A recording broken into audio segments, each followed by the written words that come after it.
dito sa Bacolod City. Maraming salamat sa kanila. At syempre sa inyo mga kababayan namin, sa inyong pagdawat sa mga dinis, sa inyong pagtanggap sa amin dito sa inyong barangay. Maraming salamat po sa inyo.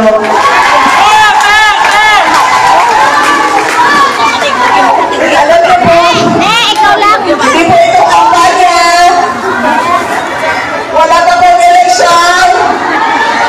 Nandito po tayo para pag-usapan natin yung sa Bagyo ba ito? Malakas pala talaga siya, no?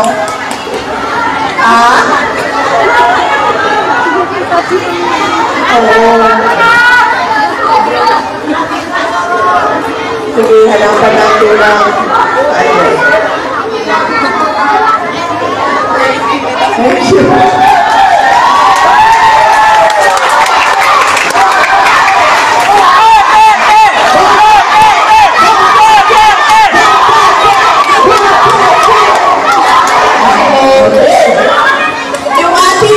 Nakita nyo na ba yung mapa ng Pilipinas? Nakita nyo yung ating bansa nasa gitna ng dagat? Sa kaliwa natin, napakalaking dagat. Sa kanan natin, napakalaking dagat. Yung bayan natin, yung bansa natin, ganyan. Ito, Pacific Ocean, sa kabila naman, South China Sea. Ato si Jodo. Lawak ng dagat. Kaya, yung bansa natin, dinadaanan talaga siya ng bagyo. Kasi yung bagyo, magsisimula doon sa dagat, tatawid siya sa bayan natin, sa bansa natin, kasi nandun tayo sa gitna. Kaya kahit anong dasal natin, huwag tayo bagyuhin, ay mangyayari na hindi tayo aabutan ng bagyo. Mangyayari at mangyayari na merong bagyo. Minsan malakas, minsan mahina, minsan sobrang lakas niya, na sobrang dami na mamamatay o delikado ang buhay. Kaya tayo bilang isang bansa na nadadaanan ng bagyo, merong iba pa ang mga disaster tulad na lindol, ano pa, pagsabog ng vulkan. Ang ating kailangan gawin ay ang ating paghahanda para sa mga disaster tulad na bagyo. Para pagdating ng bagyong susunod, para na lang siyang natural ang ating response. Hindi na tayo natataranta, hindi na tayo nagpapanik pagdating ng bagyo. Bakit? Ano ba ang dala ng bagyo? Hangin. Hangin. Malakas na hangin. Ano pa? Pagbaha. Dahil sa malakas na ulan. So, ano yung mga kailangan natin pagandaan? Alam na natin, nadarating yung bagyo.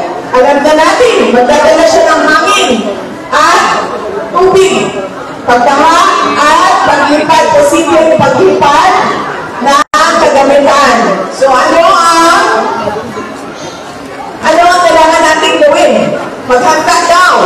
O so, ano muna? Pagkain tsaka posporo.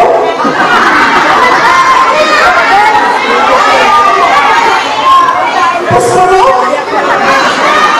Saan yung posporo?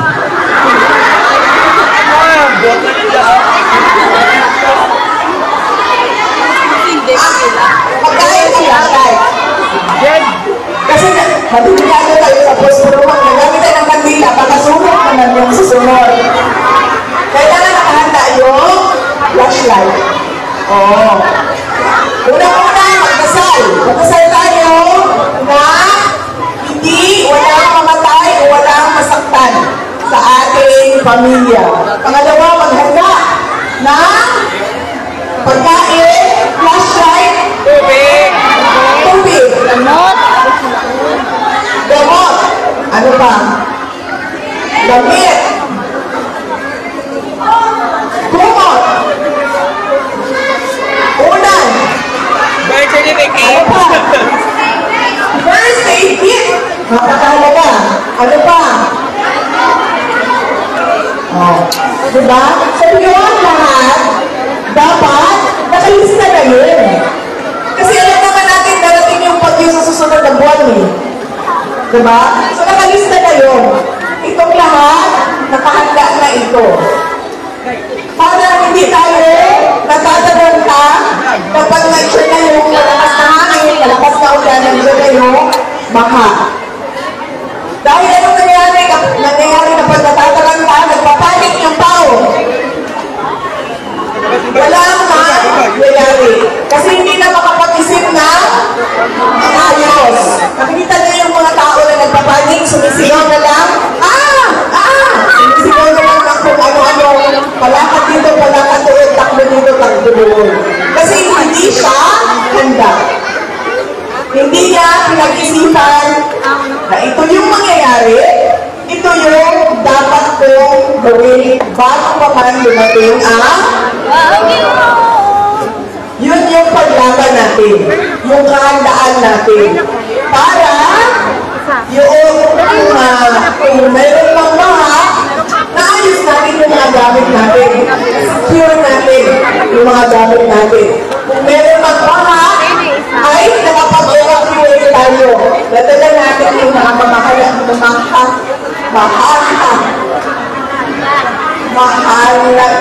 gamit natin na nakasecure siya.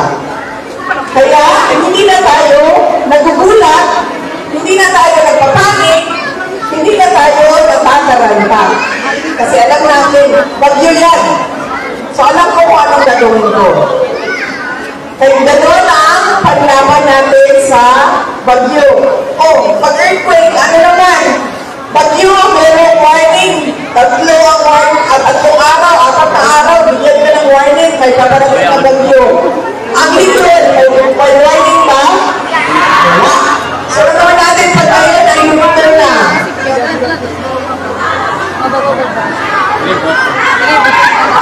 Ayun! Ano? Duck, cover, and hold.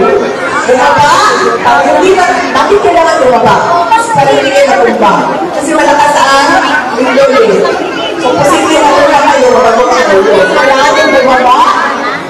Tabunan ang ulo. Bakit kailangan tabunan ang ulo? Kasi posible yung ulo dito. O, yung mga ilaw, ganyan. Isa mo yung ulo. Ibig sabihin, huwag kumalaw. Tapos pag okay lang konti, pwede tumakbo pa na ba sa open space, ay tumakbo sa open space. Okay? Ano pa? Pagsabog ng bulkan, parang pagbaha lang din yun. Kasi kailangan natin tumigas, kailangan natin ihanda ang ating mga kagamitan. Ngayon ang panlaban natin sa mga disaster. Dahil darating at darating yun. Sobrang dami ng bulan sa ating bansa. Meron talagang sasabog dyan. Meron talagang magagalit.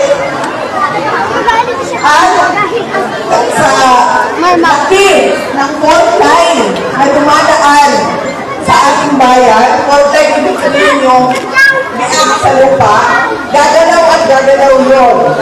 At dahil naanan tayo ng bagyo, ay meron talagang darating na bagyo. Hindi tayo dapat natataranta. Alam natin dapat nakalista na yun. Ito ang mga gagawin. Ito ang kailangan ko ma-secure. Kaya, nababawasan natin yung pinsala sa ating sarili at sa ating mga kagamitan. Si dating Pangulong Rodrigo Duterte po ay pinapaabot niya ang kanyang pagdarasal at pakikiramay sa mga pamilya na nawalan ng mga buhay dito sa Negros Occidental. Dahil hanggang ngayon, napakarami pa po nawawala.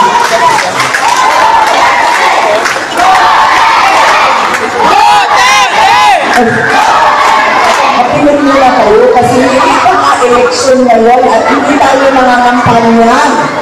Tayo ay nag-uusap na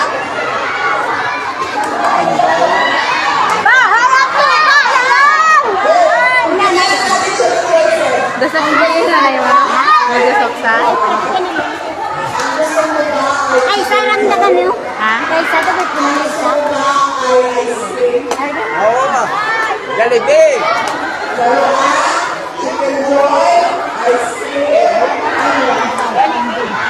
Pamilya?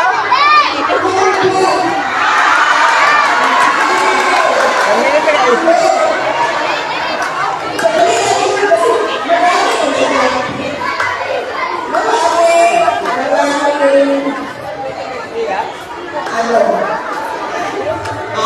pagkain sa Jollibee. May burger,